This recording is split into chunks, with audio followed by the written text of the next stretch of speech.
नमस्कार.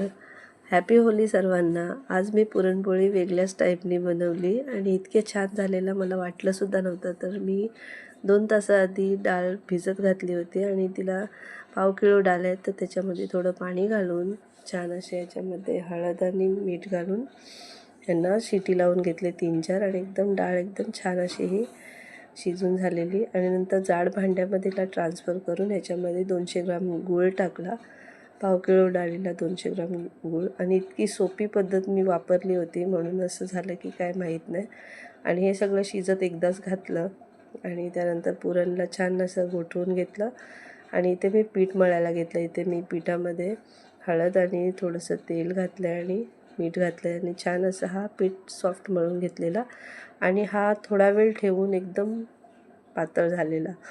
तर इथे माझं पुरणही थोडा पातळ झालेला. ह्याच्यामध्ये छान याला गाळून घेतलं आणि त्याच्यामध्ये मी जायफळ टाकलं आणि वेलचीची पूड घालून एकदम छान असा मिक्स करून घेतला.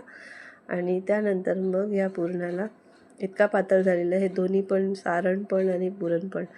तर याची एक पद्धत इंटरनेटवर बघितली होती. तर मी हे पुरणपोळीमध्ये असा पुरण सगळा भरून घेतला असा पिठामध्ये आणि ह्याला प्लास्टिकवर ठेवून दोन्ही साईडला तेल लावून ही एक पद्धत करून बघितली आणि इतकी छान पुरणपोळ्या झाल्या. मला स्वतःलाही वाटलं नव्हतं की इतक्या सुंदर पुरणपोळ्या ह्याच्याने होतील आणि एकदम सोपी पद्धत. तर नक्की करून पहा आणि कसं वाटलं हा व्लॉग मला कमेंटमध्ये नक्की सांगा. भेटूया नवीन व्हिडिओमध्ये. बाय.